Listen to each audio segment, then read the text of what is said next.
The maternity ward secret. My name is Elizabeth Morgan, and I never imagined my life would turn into a living nightmare. It all started the day doctors told us that Richard needed an urgent liver transplant. My husband of 35 years was dying from cirrhosis caused by a rare genetic disorder. Time was working against us. He had 6 months at most. I remember the moment when Dr. Henderson spoke those words. We sat in his office, and the gray February light fell through the large window onto his desk, illuminating medical reports and test results. Richard sat beside me, gripping my hand tightly, and I could feel his fingers trembling. Outside the window was dreary winter weather, bare trees, gray sky, occasional pedestrians hurrying along snowy sidewalks. For us, time had stopped.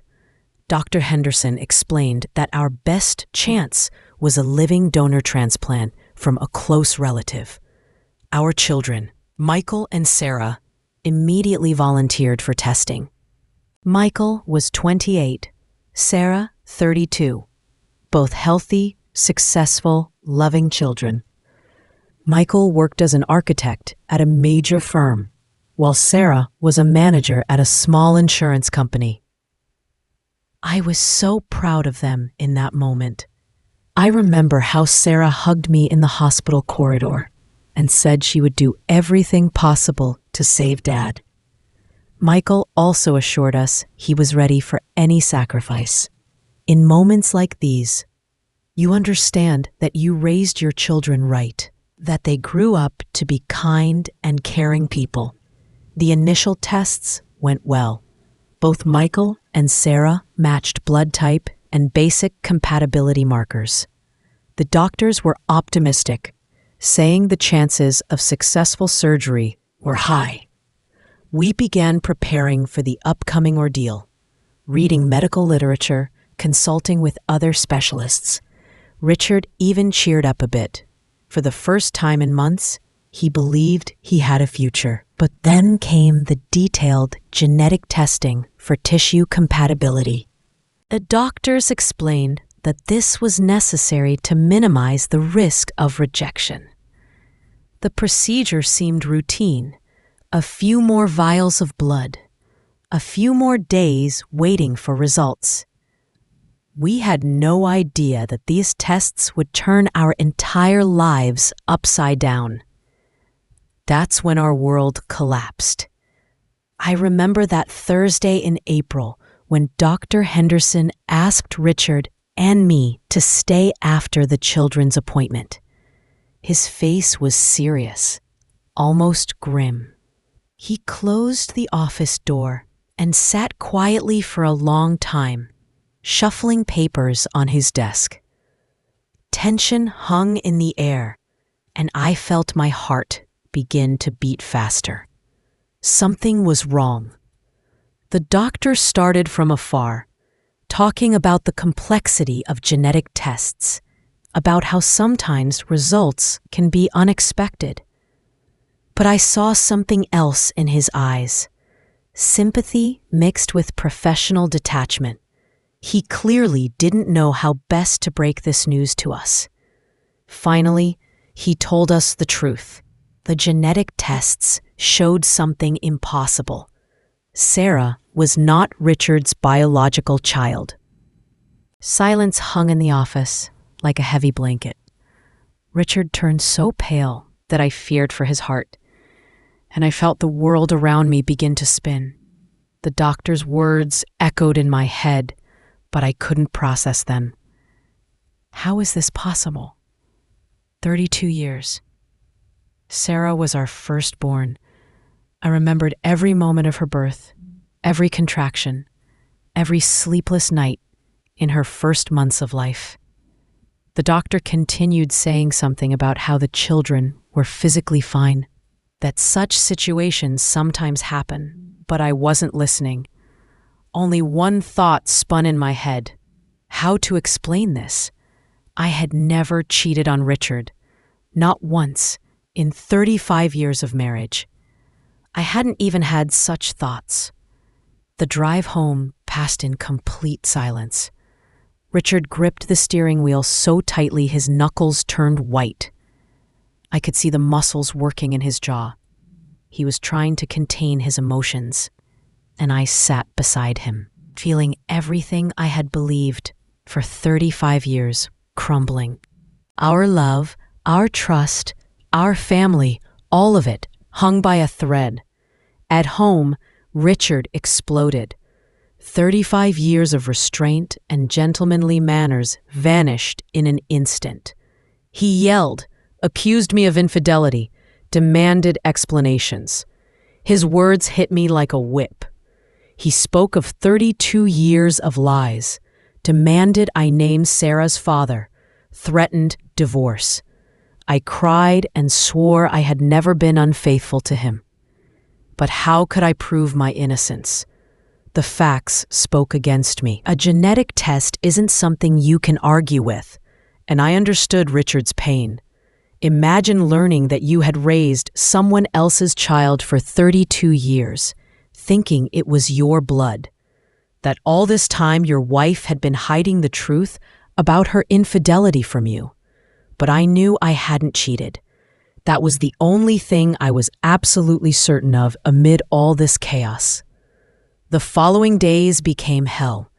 Richard barely spoke to me, and when he did, it was only to demand the truth. He slept in the guest room, wouldn't touch food I prepared, avoided even accidental contact. Our house, which had been full of love and laughter for 30 years, became an icy wasteland. The children sensed the tension, but we couldn't tell them anything. How do you explain to Sarah that the man she had called father her entire life wasn't really her father? How do you tell Michael that his sister wasn't really his sister? We continued playing the role of a normal family, but everything was falling apart inside. I couldn't sleep at night, going through every day from 32 years ago in my memory. Who could be Sarah's father? I was absolutely certain of my faithfulness to Richard. We had a beautiful love story. We met in college in our sophomore year, dated for 4 years, married right after graduation. I never even looked at other men. Richard was my first and only love. But maybe I had forgotten something. Maybe there was something I didn't remember. I tried to recall every party, every trip, every day from that distant youth. Nothing, no memory gaps, no suspicious situations. After a week, when I was on the verge of a nervous breakdown, a crazy thought occurred to me. What if it wasn't about infidelity? What if there was another explanation? I had read about cases of babies being switched in maternity wards, though they seemed like urban legends. But what if I decided to run additional tests? First, I secretly ordered a DNA analysis between Sarah and me at a private laboratory. The doctor, an elderly man with kind eyes, said the results would be ready in 3 days. Those 3 days became the longest of my life. I paced around the house like a caged animal, couldn't find peace, slept and ate poorly. The results came on Wednesday morning. I received the envelope with trembling hands and couldn't bring myself to open it for a long time. When I finally did, the contents literally stunned me. Sarah was not only not Richard's daughter, she wasn't my daughter either. I remember sitting in my car in the laboratory parking lot, holding the test results in trembling hands, unable to believe my eyes. How was this possible? I gave birth to her.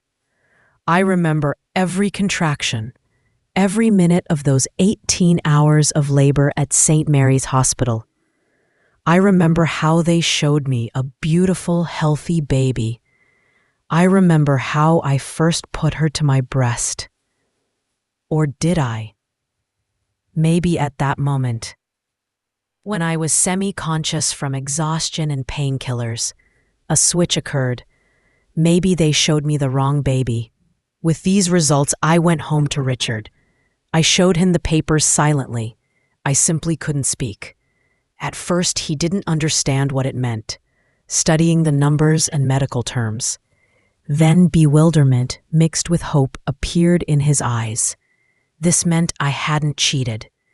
This meant it was about something much stranger and more frightening.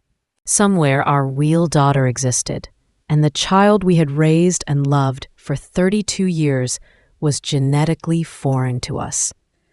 We decided to test Michael too. If Sarah wasn't ours, what about our son? The results came the next day. Michael was the biological son of both Richard and me. This was somewhat comforting. At least one child was truly ours. Now the picture became a bit clearer, but no less terrifying. Somehow, 32 years ago in the maternity ward, there had been a switch. Sarah, who we had raised as our daughter, had been given to us instead of our real child. But where was our real daughter? Was she alive? How had her life turned out? Did she know she had grown up in the wrong family? I remember that night when Richard and I sat in the kitchen until dawn, trying to understand what to do next. Should we tell Sarah the truth? How could we find our real child? And most frightening, how could we live knowing that for 32 years we had loved someone else's child as our own? But was Sarah really someone else's? We had raised her, brought her up, celebrated her successes, worried about her failures. She was our daughter, in every sense, except genetic. Wasn't that more important than blood? Richard looked at this more practically. He said we had to find our biological daughter. Wherever she was, she had a right to know the truth. And she might have children who could help with the transplant. His health was deteriorating daily, and time was working against us. I understood his logic, but my heart was breaking. How could you just say to Sarah that she wasn't really ours? How could you explain this to a woman who had considered us her parents her entire life? But we had no choice. Richard was dying, and every day of delay could cost him his life. The next day, we went to St. Mary's Hospital, where Sarah was born. It was an old hospital in the city center, with high ceilings and long corridors that echoed every step. The administration initially refused to provide any information, citing confidentiality. But when we showed the DNA test results and explained the transplant situation, the hospital's chief physician agreed to meet with us. Dr. Wilson was an elderly man, about 70, who had worked at the hospital for 40 years. He received us in his office, covered with diplomas and photographs with colleagues. He carefully studied our documents and shook his head with an expression of genuine sympathy. He told us that such cases were extremely rare, but they happened. Usually it was human error, mixed up bracelets on newborns' wrists, mistakes in chart records. A nurse in a hurry could take the wrong baby from the nursery. Many babies are born in maternity wards, and staff work under constant stress and sleep deprivation. The doctor suggested examining records from that period. He went to the archives, an old basement room where 30-year-old medical records were stored, and returned an hour later with a thick, dusty folder. We learned an amazing thing. On the night Sarah was born, March 15th, 1992, 4 other children were born at the hospital. 3 boys and 1 girl. Birth times varied, from midnight to 6 in the morning. A real baby boom for a small city hospital. Dr. Wilson showed us the record of the girl who was born closest in time to Sarah, Rebecca Thompson, born at 3:47 a.m., 20 minutes after that is, after the child we took home as Sarah. Rebecca Thompson. Our real daughter had a name, had an address, perhaps had her own life, family, children somewhere in the same city. The doctor gave us the Thompson family's address that was listed in the 32-year-old record. We understood that people could have moved over these years, that traces could have been lost, but this was our only lead. The address was in the suburbs, in a small neighborhood with neat little houses and well-kept lawns. Maple Street, House 47. When we arrived, I saw a modest one-story house with white shutters and a small garden. Geranium pots stood on the porch. Lace curtains hung in the window. An ordinary American house of an ordinary American family. We sat in the car across from the house for a long time, gathering courage to approach the door. How do you explain to people that their daughter isn't really their daughter? How do you say that you want to find your child that they accidentally took home 32 years ago? What words do you find for such a conversation? Finally, Richard got out of the car and headed toward the house. I followed him, feeling my heart pounding. Each step was difficult. My legs felt like cotton. An elderly woman, about 70, opened the door. Her face showed wariness mixed with curiosity. She was short, plump, with gray hair neatly arranged in a hairstyle. She held garden shears in her hands. Apparently, she had been tending to flowers. Richard introduced himself and explained that we were looking for the Thompson family who had lived here in 1992. The woman replied that it was them, that she was Margaret Thompson. Her voice held concern. Unfamiliar middle-aged people arriving with questions about the past could mean trouble. I said it concerned her daughter, Rebecca, that we thought there had been a mistake at the hospital. Mrs. Thompson's face changed. Concern turned to anxiety. She invited us into the house. Inside, it was cozy and slightly old-fashioned. Soft furniture with floral patterns, family photos on the mantelpiece, the smell of lavender and freshly baked cookies. Embroidered pictures hung on the walls. Violets stood on the windowsills. An ordinary home of an elderly couple who had lived a long life together. We told the whole story, showed the test results. Mrs. Thompson listened silently, only occasionally gasping and shaking her head. From time to time, she pressed her hand to her chest. Probably her heart was acting up. When we finished our story, silence hung in the room. Mrs. Thompson sat quietly for a long time, digesting what she had heard. Then she spoke, and in her voice was sadness, mixed with some kind of relief. She said that Rebecca had always been different from her and her late husband, neither in appearance nor in character. She had my eyes, green with golden flecks, while the Thompsons had brown eyes. She had long, thin fingers like a pianist's, while they had short, working hands. But most importantly, character. Rebecca was so determined, ambitious, intelligent, completely unlike the calm, domestic Thompsons. In school, she was an excellent student, participated in all competitions, engaged in debates. She enrolled in a prestigious university law program. Though the Thompsons couldn't afford it, they had to take out loans. After university, she moved to New York City, where she worked for a major law firm. She had her own family, a doctor husband and twin 10-year-old daughters. But Mrs. Thompson also told us something strange.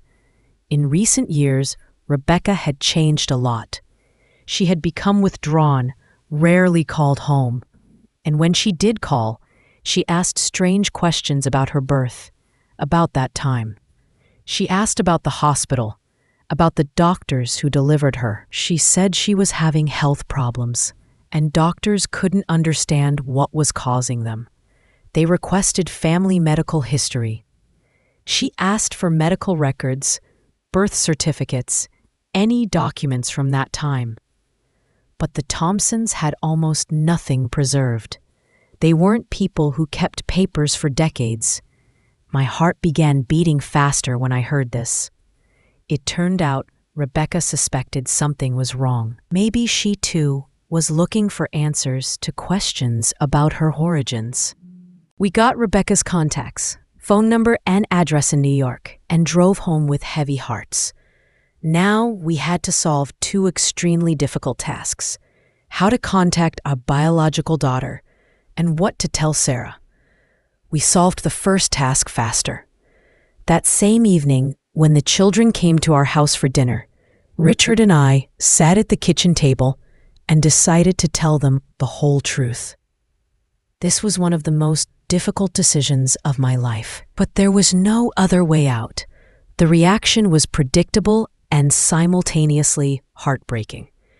Sarah first didn't believe it. She laughed and said it was some kind of mistake, that the tests could have been mixed up. Then, when the scale of what was happening reached her, she cried. And then she yelled at us, accusing us of destroying her life. Michael sat in shock, not knowing what to say. He looked from Sarah to us, trying to comprehend what he had heard. His eyes showed confusion. His world had also turned upside down, though he remained our biological son. Sarah asked through tears whether this meant she wasn't our daughter. I hugged her and said she was our daughter and always would be, regardless of DNA, that we loved her. But words couldn't heal the wound that opened in Sarah's soul.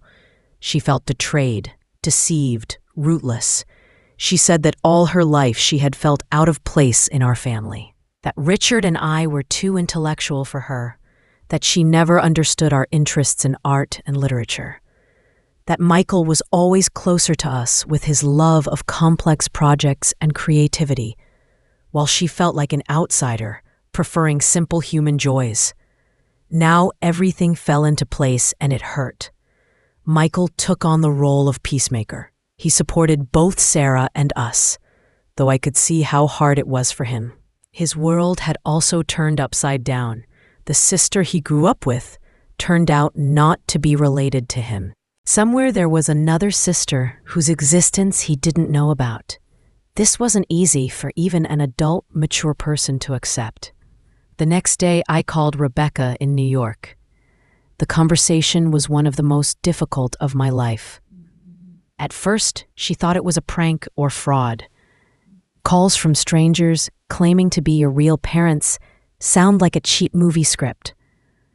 But when I started telling details, birth date, hospital name, doctors' names, her voice changed. She said quietly that she had always known something wasn't right, that she was so unlike the parents who raised her, and that in recent years, she had had strange dreams about this, about a woman with my voice who called her by name.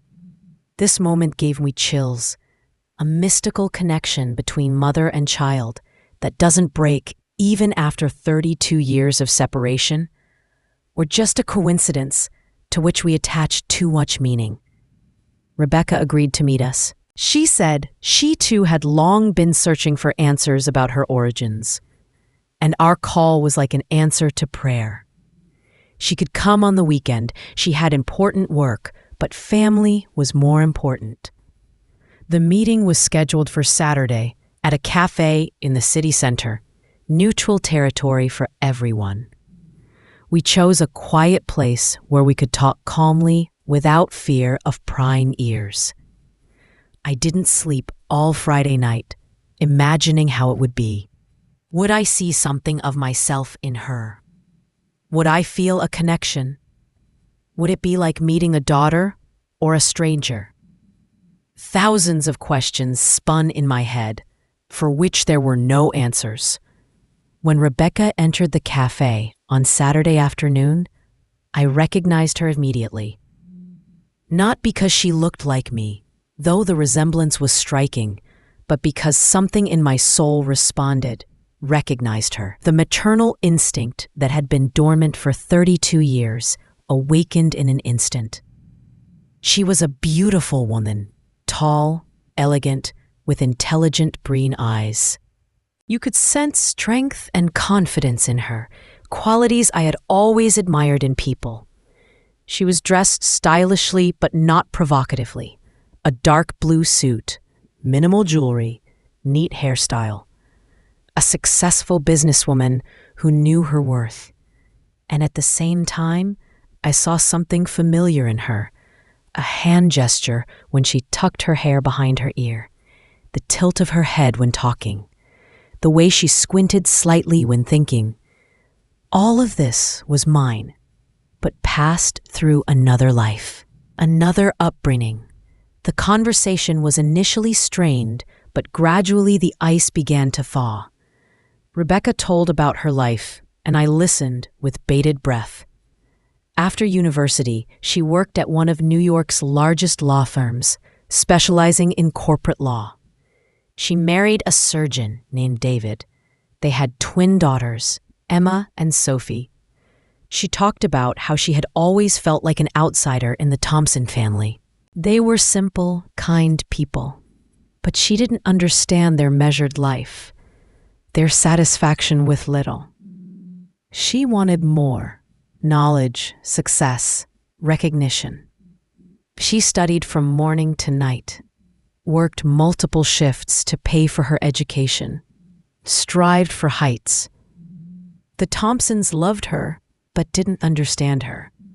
They wanted her to marry a local guy, have children, stay near them. But she dreamed of New York, of a big career, of a life full of challenges and opportunities, and about strange dreams and premonitions. Even as a child, she had dreams about a woman who sang lullabies to her in an unfamiliar language.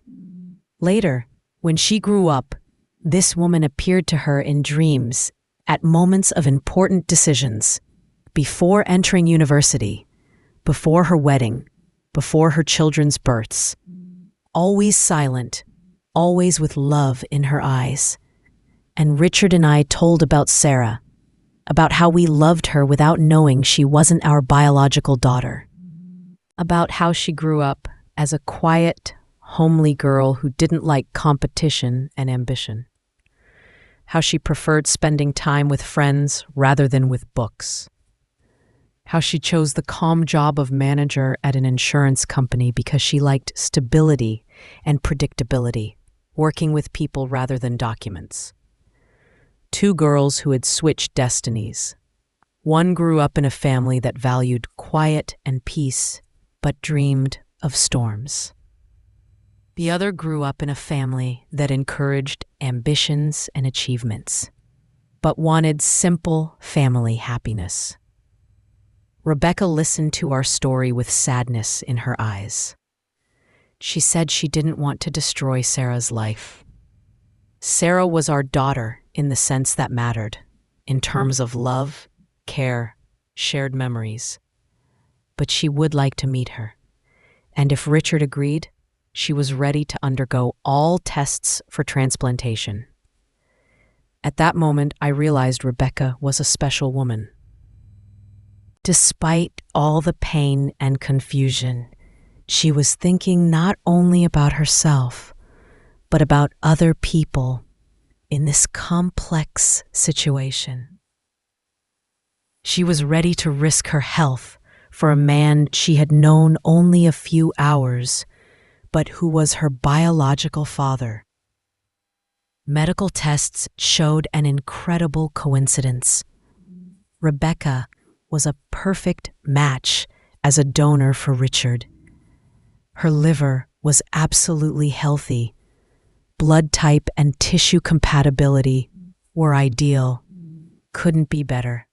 Doctors said such compatibility was very rare even among close relatives.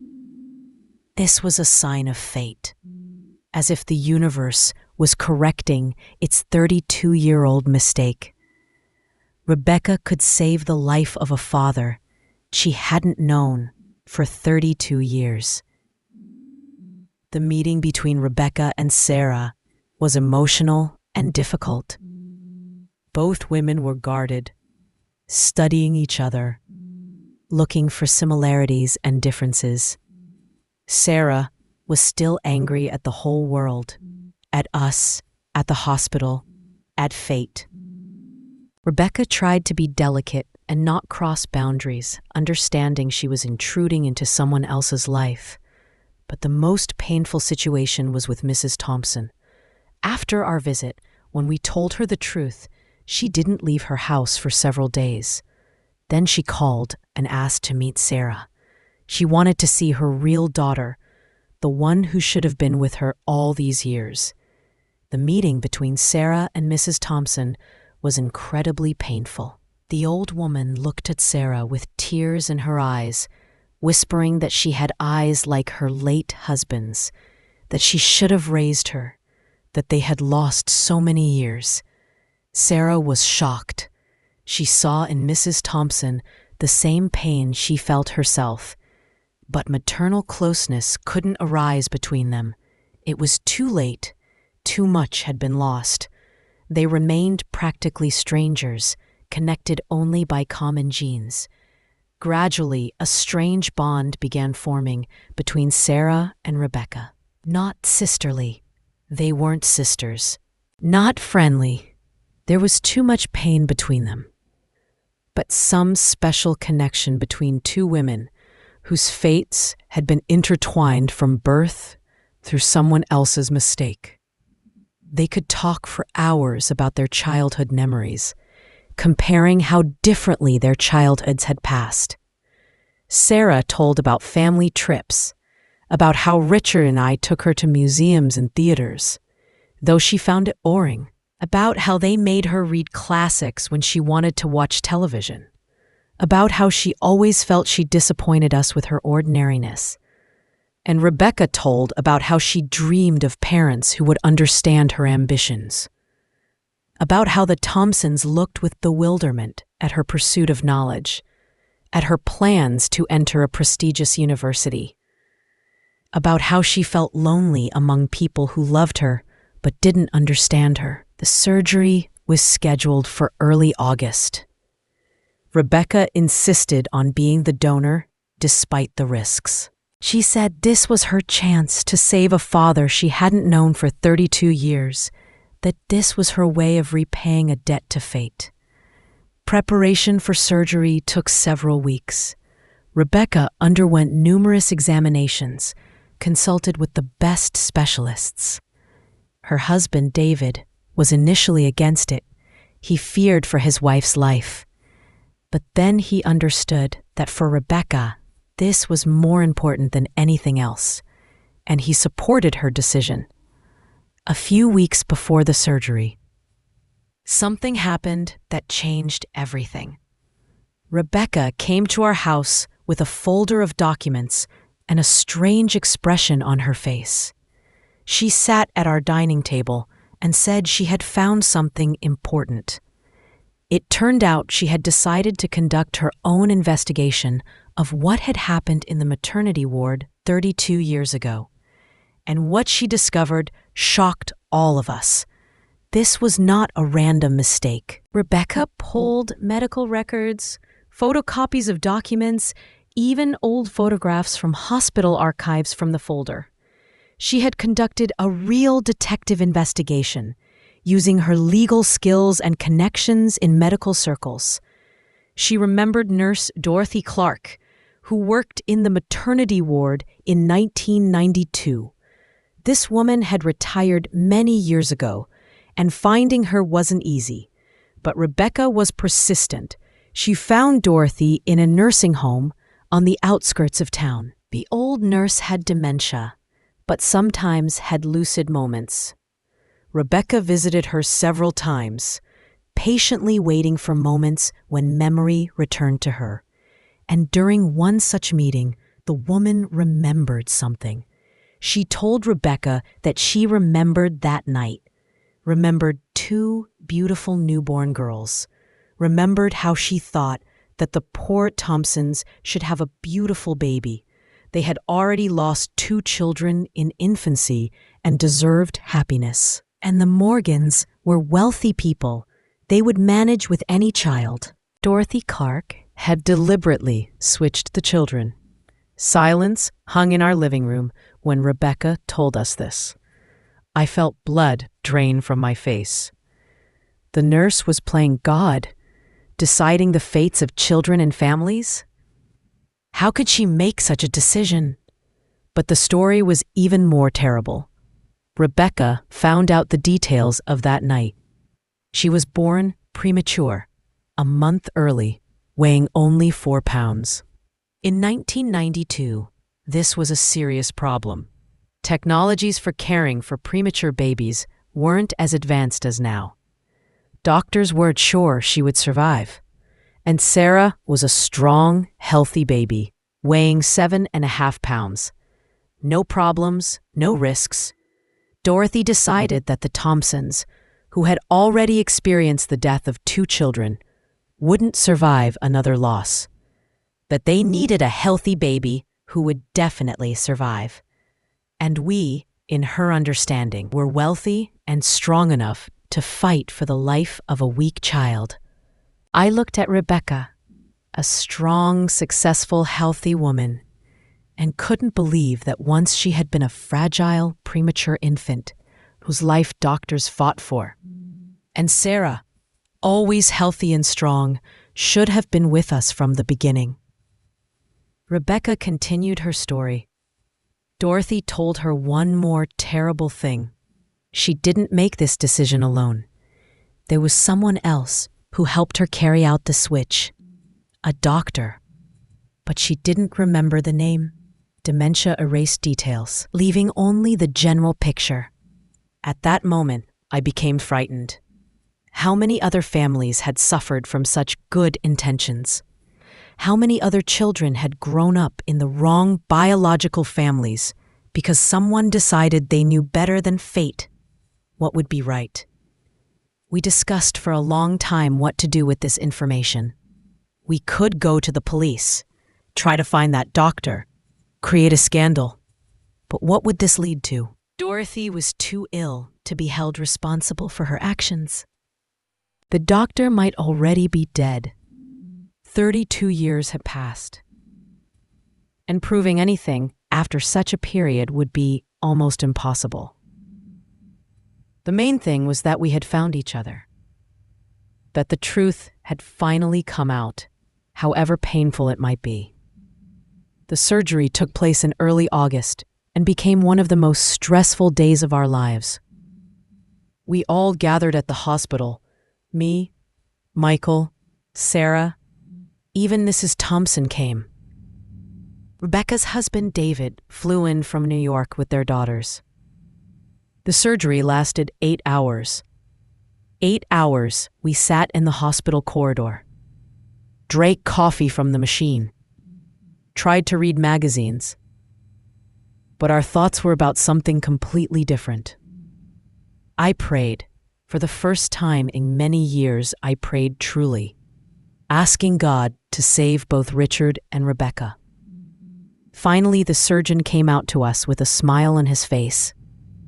The surgery was successful. Both Richard and Rebecca felt well. The transplant went perfectly. The liver was taken without complications.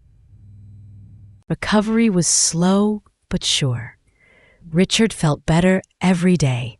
His complexion returned to normal, appetite appeared, strength returned.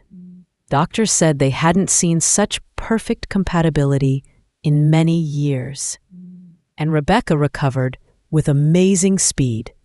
Already after a week, she could walk. After 2 weeks, she was discharged home.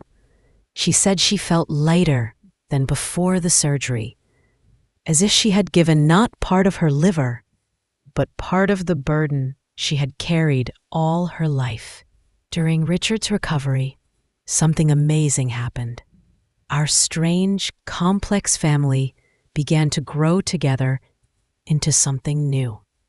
Sarah and Rebecca became closer, finding common interests and views on life, despite different upbringings.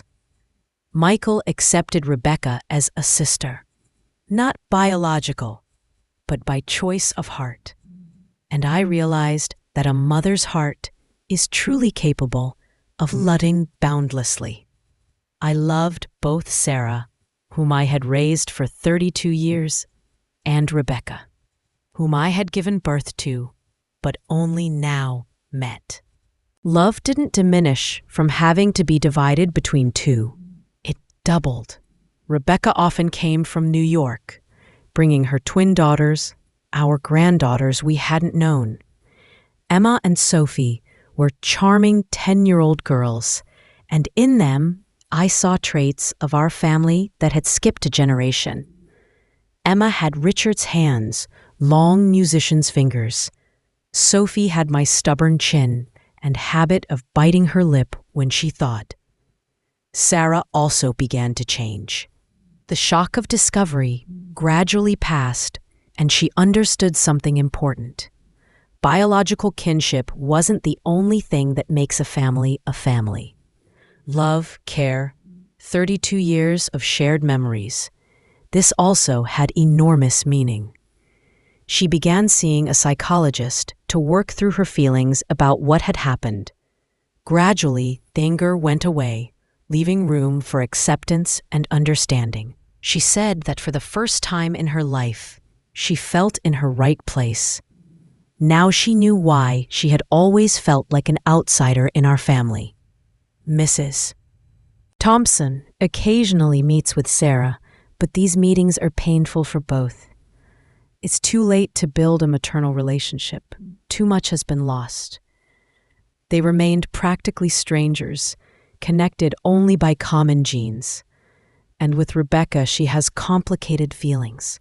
Love for the girl she raised, mixed with pain from realizing it wasn't her blood. One evening, already in autumn, when Richard had fully recovered, we all sat in our living room. Richard, me, Michael, Sarah. Rebecca with her husband and daughters, even Mrs. Thompson came. I looked at this picture, our big, strange, complex family, and understood something important. Perhaps that nurse in the maternity ward had committed a crime by making a decision for us. But from this crime, something beautiful had grown.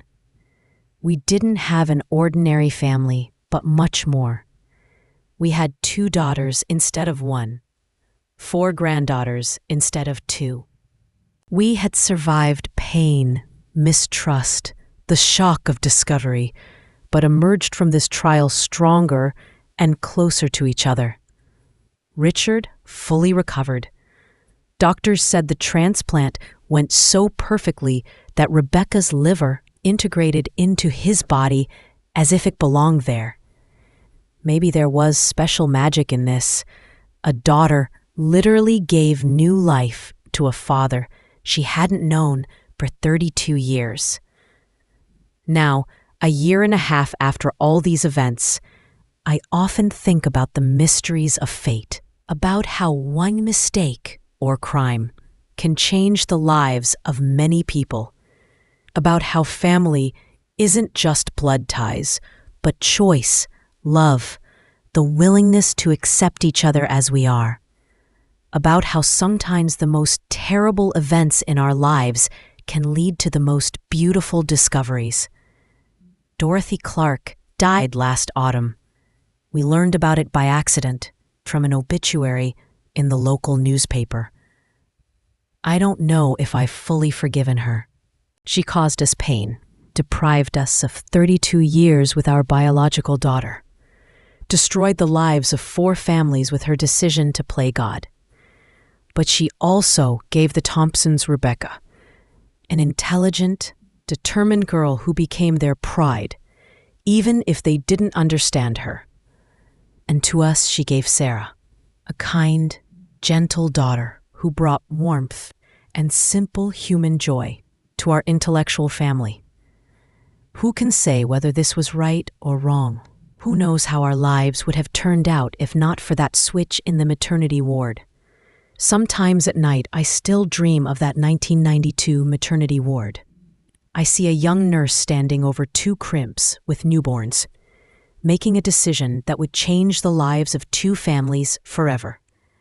In these dreams, I try to stop her, explain that she has no right to control people's destinies, that each family should raise their own children, whatever they might be. But dreams are dreams, and the past cannot be changed. You can only live forward, love those who are near, and be grateful for every day we spend together. Because family isn't an accident of genetics, but a choice of the heart. And my heart chose all of them. Sarah, whom I raised for 32 years, and Rebecca, whom I gave birth to and found after 32 years, and Michael, who became a bridge between two worlds, and Richard, who walked this incredible path beside me.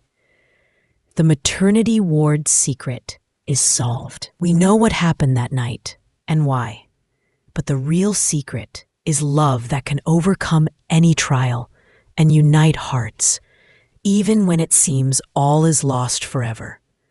Now, as I write this story, it's autumn outside. In the garden, the same trees are turning yellow that stood bare on that winter day when we first learned of Richard's illness. But now they're turning yellow for a different family. A big, complex, amazing family that was born from pain and grew in love. Rebecca called last week and said she's thinking of moving closer to us. Her husband got a job offer at the local hospital, and they're considering relocating. The twin daughters are thrilled. They adore Grandpa Richard and Grandma Elizabeth, though they've only known us for a year and a half. Sarah has also changed. She enrolled in floral design classes. It turns out she has a talent for arranging bouquets. She says she's loved flowers all her life, but Richard and I considered this a frivolous hobby. Now she's planning to open her own shop. We support her, as we should have always supported her. Michael got married last month.